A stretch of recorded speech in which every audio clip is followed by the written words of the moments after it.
회의 시작하겠습니다. 어제 안철수 혁신위원장이 사퇴를 했습니다. 당의 변화와 쇄신을 바라고 계신 당원 동지들과 국민 여러분께 혼란을 드려서 송구하다는 말씀을 다시 한번 드립니다. 조속한 시일 내에 신임 혁신위원장을 모시고 당의 쇄신을 이끌 혁신위원회를 출범시키도록 하겠습니다.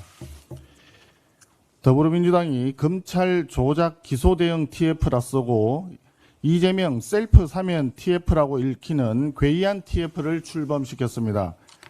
TF는 첫 일성으로 이재명 대통령의 사법 리스크 중에서도 최악의 리스크로 꼽히는 불법 대북 송금 사건을 검찰의 이재명 죽이기 공작 사건이라고 규정했습니다. 이 화형에 대한 대법원의 징역 7년 8개월 확정 판결을 전면 부정하고 나선 것입니다. 이재명 대통령 살리기를 위한 대법원 판결 뒤집기로 보입니다. 집권여당 행동대장들을 앞장세운 이재명 대통령의 셀프 사면 시도이며 무도하기 짝이 없는 반헌법적 사법부 무력화 기도입니다. TF는 대북 송금 사건뿐 아니라 대장동 비리 사건과 김용 전 민주연구원 부원장 뇌물 사건까지 뒤집기를 시도하고 나섰습니다. 이화영을 비롯하여 김만배, 정진상, 김용 등 대통령 최측근 인사들을 구하기 위한 시도입니다. 의심 많은 이재명 대통령이 측근들의 변심 가능성에 대비해서 본인뿐 아니라 측근 구명운동까지 나선 것으로 보입니다. 더불어민주당이 이런 행태를 보이는 이유가 무엇이겠습니까? 한마디로 찔리니까 발끈한다 라고밖에 볼 수 없습니다. 이재명 대통령이 떳떳하다면 이런 식으로 무리하면서까지 대법원 판결을 뒤집으려고 할 필요가 없을 것입니다. TF는 한술 더 떠서 대북 송금 사건의 공범이자 3년째 해외 도피 중인 KH 배상윤 회장이 주범으로 엮여있는 알펜시아 입찰 담합 사건까지 진상규명을 하겠다고 나섰습니다. 배상윤 회장이 최근 쌍방울 대북 송금 사건에 대해 이재명 경기도지사와 관련이 없다라고 발언을 해주자 더불어민주당이 담례로 선물을 주는 모양새입니다. 집권여당과 배상윤 회장 사이에 이심저심 사법 거래가 이루어진 것은 아닌지 매우 경악스러운 상황입니다. 3년째 해외 도피 중인 인터폴 적색 수배자의 말 한마디에 공식 TF까지 출범시켜서 대법원 판결을 뒤집겠다고 나서는 더불어민주당은 과연 집권 여당이 맞습니까? 아니면 범죄자 대변인 집단입니까?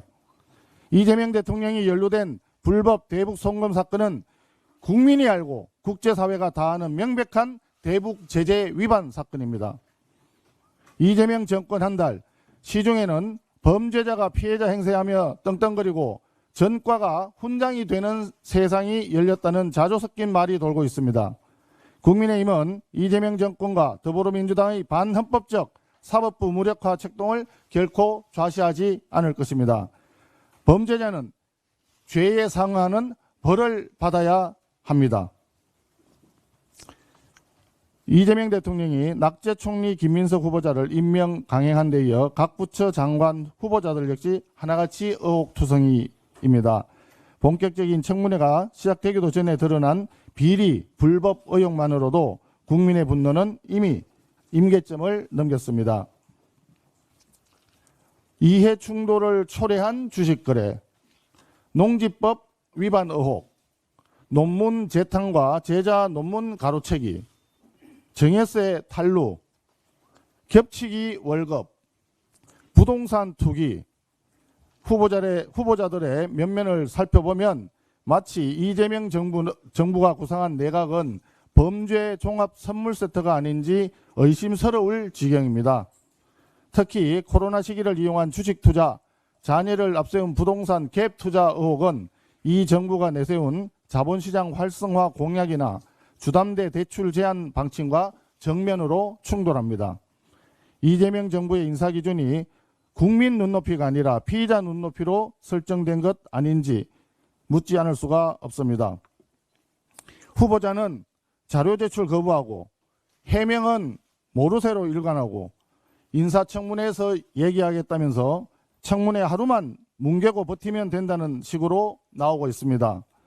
더불어민주당은 후보자를 무조건 감싸고 편들고 옹호하는 침대 청문회가 될 가능성이 보입니다.